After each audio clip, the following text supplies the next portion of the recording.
ಇವತ್ತು ಅವರು ತಾವು ಬಲಿಷ್ಠ ಆಗೋದಕ್ಕೆ ಒಂದು ದಾರಿ ಮಾಡಿದರೆ ನೀವು ನಿಮ್ಮಷ್ಟು ನೀವು ವೀಕ್ ಆಗುವಂಥ ಹೊಡಿತಾ ಇದ್ದೀರಿ.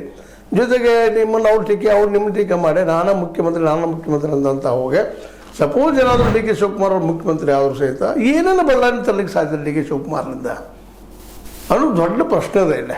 ಯಾಕಂದ್ರೆ ಇವ್ರ ಕಡೆ ನೀವು ಕೆಲಸ ಮಾಡಿಸ್ಲಿಕ್ಕೆ ಸಾಧ್ಯ ಇನ್ನು 2 ವರ್ಷ ಅನ್ನೋದ್ರ ಬಂದು ಹೋಗಿಬಿಡ್ತದೆ. ಇದೊಂದು ಬಜೆಟ್ ಮುಂದಿನ 2 ಬಜೆಟ್ಗಳು ಮುಗಿದು ಹೋಗಿಬಿಡ್ತು.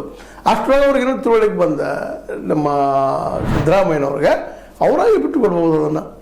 ಏನು ಅವಶ್ಯ ಅವ್ರ ಮಗಂತಿ ಮುಖ್ಯಮಂತ್ರಿ ಮಾಡೋ ಸಾಧ್ಯತೆಗಳು ಏನೂ ಇಲ್ಲ.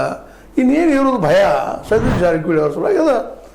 ಈ ಭಯ ನಿಜವಾಗಿಯೂ ಅಂಥ ದೊಡ್ಡ ಭಯ ಅಲ್ಲ ಅಂತೇಳಿ ಡಿ ಕೆ ಶಿವಕುಮಾರ್ ಅವರು ತಿಳ್ಕೊಬೇಕಾಗಿದೆ. ಯಾಕಂದ್ರೆ ಇವತ್ತು ಅತ್ಯಂತ ಪ್ರಿಯ ವ್ಯಕ್ತಿ ಯಾರಿದ್ರೆ ಹೈಕಮಾಂಡ್ಗೆ, ಅದರಲ್ಲೂ 3 ಜನ ಹೈಕಮಾಂಡ್. ಒಂದು ಸೋನಿಯಾ ಗಾಂಧಿ ಅವರು, 2ನೇದು ಪ್ರಿಯಾಂಕಾ ವಾಡ್ರಾ ಅಥವಾ ಗಾಂಧಿಯವರು, 3ನೇದವರು ರಾಹುಲ್ ಗಾಂಧಿಯವರು.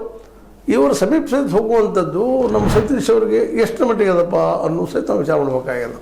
ಇಂಥ ಪ್ರಸಂಗದಲ್ಲೇ ಅತ್ಯಂತ ಆತ್ಮೀಯರವು ಆಗ್ತಾರೆ ಜಗ್ಗೇಶ್ ಅವರು. 2022ರಲ್ಲಿ ಆದರೆ ಅವ್ರಿಗೂ ತಲೆನೂ ಕಡಿಮೆ ಆಗ್ತದೆ. ಇವತ್ತು ದೊಡ್ಡ ಹೋರಾಟ ಮಾಡ್ತಾ ಇದ್ದಾರೆ ರಾಹುಲ್ ಗಾಂಧಿ ಅವರು ರಾಷ್ಟ್ರ ಮಟ್ಟದಲ್ಲೇ. ಬಿ ಜೆ ಪಿಗೆ ಎಲ್ಲರೂ ತಲೆನೋವನ್ನು ತಂದಿಟ್ಟಿದ್ದಾರೆ. ಮತ್ತು ಬಿ ಜೆ ಪಿ ತಪ್ಪುಗಳನ್ನು ಒಂದೊಂದಾಗಿ ಹೊರ ಹಾಕ್ತಾ ಇವತ್ತು ರಾಷ್ಟ್ರ ಮಟ್ಟದ ದೊಡ್ಡ ನಾಯಕರಾಗಿ ಬೆಳೀತಾ ಇದ್ದಾರೆ. ಅವ್ರಿಗೆ ಸಪೋರ್ಟಿವ್ ಆಗಿ ಡಿ ಕೆ ಶಿವಕುಮಾರ್ ಅವರು ಇನ್ನಷ್ಟು ವರ್ಕ್ ಮಾಡಿದ್ದಾರೆ. ಅದ್ರ ಜೊತೆಗೆ ಸಿದ್ದರಾಮಯ್ಯನವ್ರಿಗೆ ತಾವು ಪ್ರೀತಿ ನೀವು ಆಗಿರಪ್ಪ ಅಂತ ಬಿಟ್ಟು ಕೊಟ್ಟರೆ ನಿಶ್ಚಿತವಾಗಿಯೂ ಕಾಂಗ್ರೆಸ್ ಬೆಳೆದ್ರಲ್ಲಿ 2 ಮಾತೇ ಇಲ್ಲ. ಇವತ್ತಿನ ಕಾಂಗ್ರೆಸ್ನ ದಾಳಿ ಅದಕ್ಕೆ ಪ್ರತಿಯಾಗಿ ಬಿ ಜೆ ಪಿಗಳಲ್ಲಿ ಉತ್ತರ ಹೊರಡ್ತಾ ಇಲ್ಲ ಎಷ್ಟೋ ವಿಷಯಗಳಲ್ಲೇ.